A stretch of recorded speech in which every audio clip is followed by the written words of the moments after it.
திருச்சி திருவெரும்பூரை அடுத்த கிருஷ்ணசமுத்திரத்தை சேர்ந்த சப்பானி என்பவரால் கொலை செய்யப்பட்டவர்களில் 2 பேரின் உடலை தேடும் பணியில் காவல்துறையினர் ஈடுபட்டுள்ளனர்.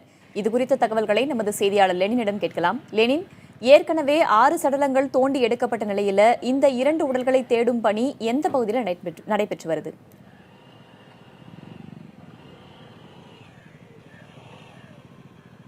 அதாவது கடந்த வெள்ளிக்கிழமை அன்று மத்திய சிறைச்சாலையில் அடைக்கப்பட்டிருந்த சப்பானி 3 நாள் போலீசார் காவலில் எடுத்திருந்து விசாரணை பண்ணாங்க.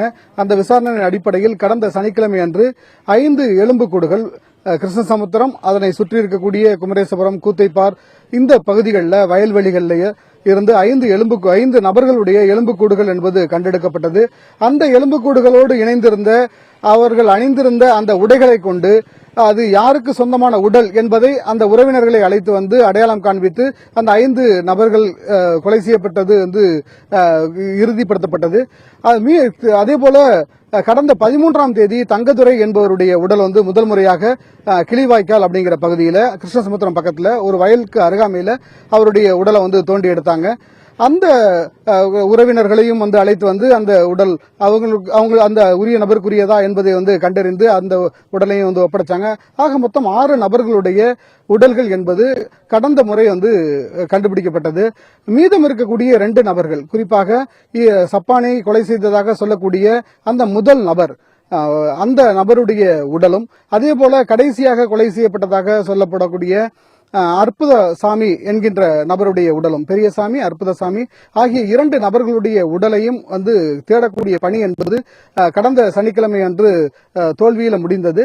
அதனைத் தொடர்ந்து கடந்த திங்கட்கிழமை அன்று நீதிமன்றத்தில் மீண்டும் 3 நாட்கள் விசாரணை செய்ய வேண்டும் என்ற அடிப்படையில் சப்பானியை அழைத்து வந்து தற்போது திருச்சி தேசிய தொழில்நுட்ப கழக வளாகத்தினுடைய பின்பகுதியில் இருக்கக்கூடிய ஒரு 300 ஏக்கர் பரப்பிலான ஒரு அடர்ந்த வனப்பகுதி, அது முட்புதர்கள் அடர்ந்த பகுதி. இந்த பகுதியில தான் காலையில தேடும் பணியானது நடைபெற்றது. அந்த பணியில் அந்த தூக்கி வீசப்பட்ட பெரியசாமி மற்றும் அற்புதசாமி ஆகியோருடைய உடல்கள் இதுவரை கிடைக்கவில்லை. போலீசார் ஏமாற்றத்தோடு சப்பானியை மீண்டும் அழைத்திருக்கக்கூடிய விஷயத்தை நம்மால் பார்க்க முடிந்தது.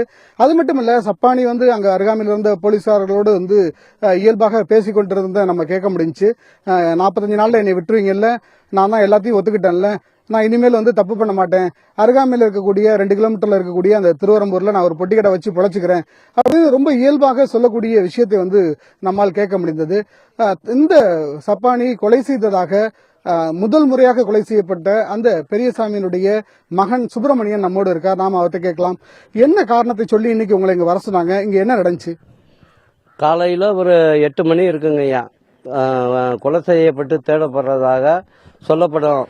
ஏன்னா பெரியசாமியின் மூத்த மகன் என் பேர் சுப்பிரமணியங்க. காலையில் திருவெரும்பூர் காவல் நிலையத்திலிருந்து எஸ்ஐ உதயகுமார் எனக்கு தகவல் கொடுத்தாரு.